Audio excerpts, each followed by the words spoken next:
All right. Well, in regards to your response about the guitar argument, let's put that in perspective of student athletes. If you would have the best running back in the country looking to come to your school, ethnicity, diversity aside, would you want to give him a chance to come to university, which would assist in revenue not only for the athletics department but for the university itself? And let's say the best running back in the country was going to lead you to a national championship. Well, guess what? If your school is known for athletics, your application rates would raise, which in turn, when you have admissions, there's more revenue. So would you pass him up because of one test score, or because he may need to take remedial courses to get a kickstart based on his background? No. You would want to have him to yourself in order to make the best music, as you would say.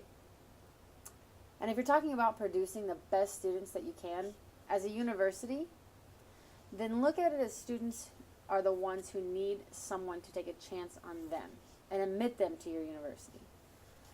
And in regards to your comment about looking into the students' past and what they could do in the future, athletic departments have resources. Universities have resources. Universities have resources for students who are non-athletes even, in order to help them become successful. In order to have diversity at a school, there needs to be cultures and races all over the world, not just from America. What you're talking about is having different perspectives or beliefs, which is fine, but we need these other outside influence into our higher education system.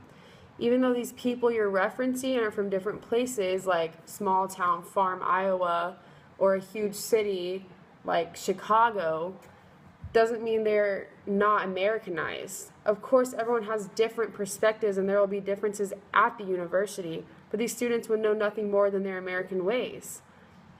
To have culture on campus is completely different. It's not just what people think or believe, it's their behaviors, their customs, their mannerisms, and their lifestyle. Think about how these minority cultures have shaped American history by helping mold race restraints, changing perceptions, and bringing new ideas to America. Without diversity, America would not be what it is today. Also, think about all the different religions, the beliefs, the food that you eat that's in America, the ideas, everything, technology. We wouldn't have any of these things if it wasn't for different cultures entering America and influencing their ideas on us. That is why it's so important to have these diverse culture in higher education. Also, how are you guys able to justify who is working harder and who deserves what? There is no justification for neither of these two things, because there will always be someone outworking you in some way and somehow that they could deserve an opportunity just as much as that person does. And typically, these minority groups do not get the same privileges as these non-minority groups. That is why we have affirmative action. It focuses on providing everyone with equal opportunities. It also helps create tolerant communities, because it exposes people to a variety of cultures and ideas that are different than their own. It is a step in the right direction because it creates that idea of positive discrimination by promoting equality among all minority groups while protecting them from things such as hate crimes.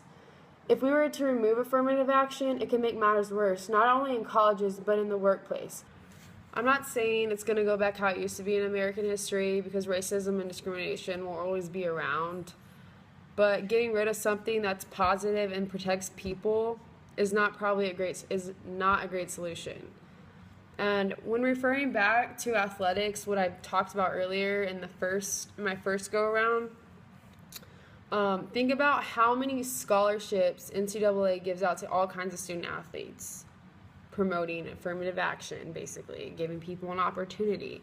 It's not just singled out to one specific group. Yes, it's singled out to student athletes, but it's not to just minorities or just to non-minorities or just to foreign people.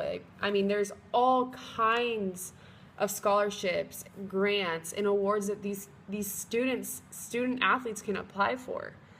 The NCAA awards more than $10 million in scholarships and grants annually to student athletes and members of the institution, in addition to the $2.4 billion allocated to the schools and to fund these athletic scholarships. So the goal of the NCAA is to give everyone an equal opportunity to pursue an education at the highest level for these student athletes. It's not to hold them back or to single out anyone else.